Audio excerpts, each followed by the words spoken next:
Pak, PP Kripto kelanjutannya gimana ya Pak? Ya, dengan pemahaman saya Ya. itu sudah diterbitkan, sehingga tahap berikutnya tentu kita persiapan untuk transisi dari Bapepti ke bawah Kemendak pada OJK. Jadi saya sempat diskusi singkat dengan Menteri Perdagangan untuk melakukan proses itu dalam format yang resmi. Sebenarnya dalam kerjasama dan sinergi selama ini, walaupun belum ada PP itu, proses untuk transisi itu sudah dibahas dan dipersiapkan. Tantangannya apa Tapi Pak? dengan adanya PP itu maka secara resmi tadi sudah memiliki landasan hukumnya. Sejauh ini kendala sama tantangan seperti apa sih Pak? Kalau kendala yang prinsip saya rasa tidak ada ya. Ini lebih karena proses pemindahan saja dari penanggung jawaban otoritas pengawasnya dari Bapepti kepada OJK. Tapi kalau hal-hal yang prinsip saya rasa tidak. Kalau nanti kesiapan OJK dalam melakukan pengawasan pengelolaan aset kripto seperti apa Kak? Ya. Kan harus mulai dari Bapepti. Terkait dengan kesiapan dari OJK sendiri, peraturan OJK terkait dengan pengawasan pengelolaan itu sudah terbit, dan itu sepenuhnya juga dilaksanakan dengan berbekal dari prinsip-prinsip dan pelaksanaan pengaturan pengawasan yang ada di Bapepti selama ini. Jadi yang saya sampaikan tadi bahwa sudah ada diskusi dan proses kerjasama untuk persiapan transisi itu. Jadi dalam hal itu sebenarnya kita mengharapkan proses transisinya akan berjalan mulus, seamless istilahnya, sehingga tidak menimbulkan hal-hal yang kurang baik, tidak pasti ya. Saya rasa tentu kita mengantisipasi semua hal, tapi kami tidak mengharapkan dengan kesiapan yang sudah ada ini hal-hal demikian akan terjadi. Soal rencana menaikkan asuransi kendaraan bermotor gimana Pak? Itu kami juga sedang menunggu lebih lanjut arahan dan keputusan dari pemerintah untuk dilakukan dalam itu pengaturan dan kebijakan oleh pemerintah sendiri. Progresnya saat ini gimana Pak? Untuk PP-nya kan tadi Saya belum ada info. Tanggal 10 jadi Pak.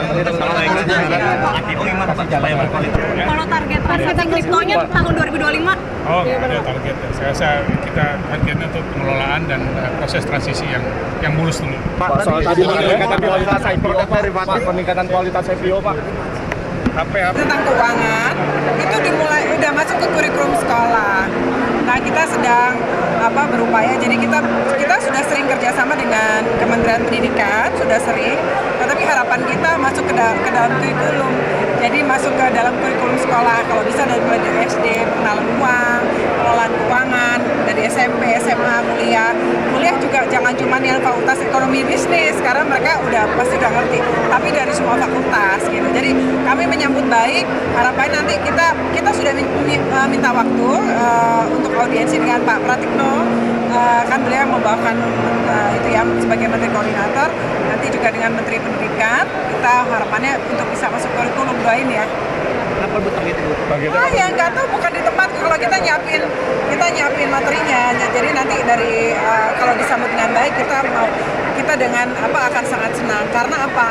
Karena kemampuan pengelolaan keuangan itu harus dimiliki. Teman-teman sebagai media harus bisa ngelola keuangan juga, ngerti investasi juga, ngerti asuransi, ngerti dana pensiun. Karena itu keahlian yang harus dimiliki semua orang, apapun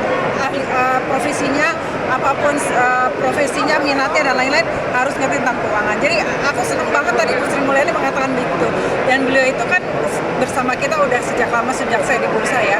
Jadi beliau itu selalu dukung untuk pendidikan, edukasi, literasi kepada pelajar. Dan beliau, kita kurikulum itu kita udah materi-materi kita sangat siap, dan kita kemarin ada koordinasi dengan Kementerian Pendidikan untuk menyusun kurikulum, tapi kapan dimasukkannya secara resmi itu kita belum tahu. Harapannya gimana, Bu? Harapannya dari SD udah mulai Tahun kenal. ini, Bu? Aduh, itu amin ya, doain kalau itu kita sangat senang. Untuk sosialisasinya ke pelajar itu ada tips? Kalau terkait dengan literasi dan edukasi pasar modal kepada generasi muda, sejak 2 tahun ini kita juga sudah tidak hanya di perguruan tinggi, tetapi sudah ada di tingkat SMA. Kalau di perguruan tinggi kita namakan galeri investasi, kalau di tingkat SMA kita namakan galeri edukasi. Dan sampai saat ini jumlahnya sudah hampir mencapai 100 galeri edukasi yang ada di SMA-SMA yang ada di seluruh Indonesia. Jadi konsep dari galeri edukasi ini adalah kerjasama 4 pihak, antara Bursa Efek Indonesia, anggota bursa, perguruan tinggi, pemilik galeri investasi, dan SMA. Kalau untuk yang masuk kurikulumnya nanti gimana, Pak? Kalau yang terkait dengan kurikulum, tentu kami harus berkoordinasi dengan kementerian terkait. Ya, tetapi kalau dengan OJK sudah ada LMS, Learning Management System, yang ada di OJK yang kami gunakan juga, yang di situ juga sudah mengcover sampai dengan tingkat yang sangat basic. Ya. Dan kalau teman-teman ingat di awal-awal setelah pandemi, dalam murid-murid TK inilah yang nanti akan menjadi investor pasar modal kita. Artinya apa? Artinya literasi terkait pasar modal memang harus dimulai sejak saat dini. Ya, artinya masyarakat Indonesia memang sudah harus shifting dari saving society menjadi investing society. Sejak sangat muda, mereka paham dulu konsepnya. Ya, sejak SD, sejak SMP, SMA, kelas-kelas awal, mereka paham tentang konsep berinvestasi di pasar modal. SMA kelas 3 atau kelas 12 sampai dengan mahasiswa, mereka sudah bisa masuk dalam program inklusi.